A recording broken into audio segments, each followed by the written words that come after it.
Friends, അപ്പോൾ ഞാൻ ഇന്നോട് പുതിയൊരു വീഡിയോ ആയിട്ടാണ് വന്നിരിക്കുന്നത്. മെറ്റീരിയൽസ് അറൗണ്ട് അസ് എന്ന് പറഞ്ഞ ചാപ്റ്ററിന്റെ ഒരു പുതിയൊരു വീഡിയോ ആയിട്ടാണ് വന്നിരിക്കുന്നത്. ഇതാണ് ഫസ്റ്റ് വീഡിയോ മെറ്റീരിയൽസ് അറൗണ്ട് അസിലെ. ഇത്രയും കാലം നമ്മൾ 5ാം ക്ലാസ്സിലെ ഒളിമ്പ്യാഡിന്റെ ചാപ്റ്റേഴ്സ് ഒക്കെയാണ് വിട്ടുകൊണ്ടിരുന്നത്. ഇപ്പോൾ നമ്മൾ വെക്കേഷൻ ഒക്കെ കഴിഞ്ഞു, ഇപ്പോൾ 6ാം ക്ലാസ്സിലോട്ട് പോവുകയാണ്. അതുകൊണ്ട് ഇപ്പോൾ നമുക്ക് 6ാം ക്ലാസ്സിലെ ടോപ്പിക്സ് ആണ് പഠിക്കാറുള്ളത്. അപ്പോൾ അതുകൊണ്ട് ഇത് 6ാം ക്ലാസ്സിലെ ഒളിമ്പ്യാഡിലുള്ള ടോപ്പിക്കാണ് മെറ്റീരിയൽസ് അറൗണ്ട് അസ് എന്ന് പറയുന്നത്. അപ്പോൾ നമുക്ക് മെറ്റീരിയൽസ് അറൗണ്ട് അസ് ഈ ടോപ്പിക്കിൽ ഞാൻ ഒരേ ഒരു ഡെഫിനിഷൻ മാത്രമേ കൊടുത്തിട്ടുള്ളൂ. കാരണം സാധാരണ ഞാൻ 10-20 എണ്ണം കൊടുക്കാറുണ്ട്. പക്ഷേ ഇപ്രാവശ്യം ഞാൻ ഒരു ഡെഫിനിഷൻ കൊടുത്തിട്ടുള്ളൂ. എന്താണ് മെറ്റീരിയൽ? മെറ്റീരിയൽ എന്താണെന്നാണ് നമ്മൾ ഈ ഡെഫിനിഷനിൽ ഞാൻ കൊടുത്തിട്ടുള്ളത്. Any substance that is used to create an object is referred to as a material. അതായത്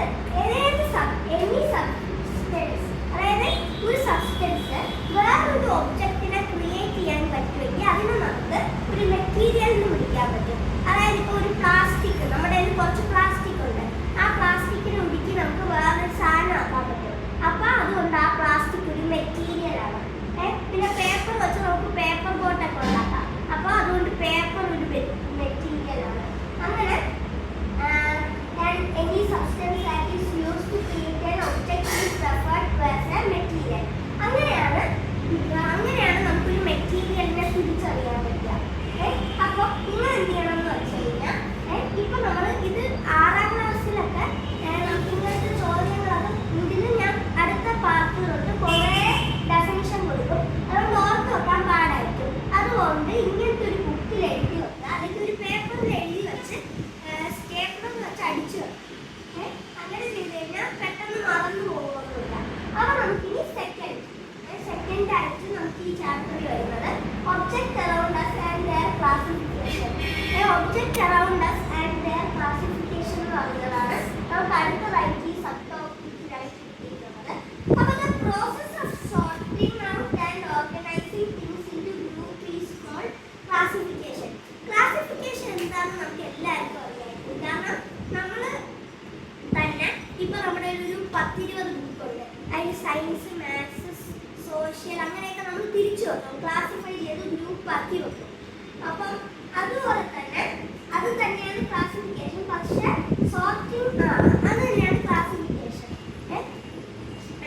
സോർട്ടിംഗ് ഔട്ടാണ് ക്ലാസിഫിക്കേഷൻ എന്ന് നമ്മൾ ഇത് പറയുന്നത്. Classification of things can be done on the basis of similarities and dissimilarities.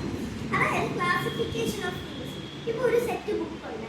അപ്പോൾ അതിൽ സിമിലർ ആയിട്ടുള്ള ഒരു ബുക്കിനെ നമ്മൾ ക്ലാസിഫൈ ചെയ്ത് ഒരു ഷെൽഫിൽ വെക്കും. അതിൻ്റെ ഡിസിമിലാരിറ്റീസ് ഉള്ളതിനെ അപ്പുറത്തോട്ടും വെക്കും. അങ്ങനെയൊക്കെ നമ്മൾ ക്ലാസിഫൈ ചെയ്തിട്ടുണ്ട് നമ്മുടെ ബാഗിലൊക്കെ. അങ്ങനെ ഡിസിമിലാരിറ്റീസിനും സിമിലാരിറ്റീസിനും വച്ചിട്ടും നമ്മൾ ക്ലാസിഫൈ ചെയ്യാറുണ്ട്. പിന്നെ അതുപോലെ തന്നെ classification can be done also by their object. അതായത് ഇപ്പോൾ നമ്മുടെ കുറേ പ്ലാസ്റ്റിക് ബാഗ്സും പിന്നെ ഓർഗാനിക് ആയിട്ടുള്ള പേപ്പർ ബാഗ്സ് ഒക്കെ ഉണ്ടെന്ന് വിചാരിച്ചു. അതിൽ നമ്മൾ പ്ലാസ്റ്റിക് ഒരു സ്ഥലത്തും പേപ്പർ ഒരു സ്ഥലത്തും വെക്കും. കാരണം എന്താണ്, അതിൻ്റെ ഒറിജിൻ വെച്ചിട്ടാണ്. പ്ലാസ്റ്റിക് എന്ന് പറയുന്നത് വേറൊരു ഒറിജിനാണ്. പേപ്പർ എന്ന് പറയുന്നത് മരത്തിൽ ഓർഗാനിക് ആയിട്ടുള്ള ഒറിജിനാണ് വരുന്നത്.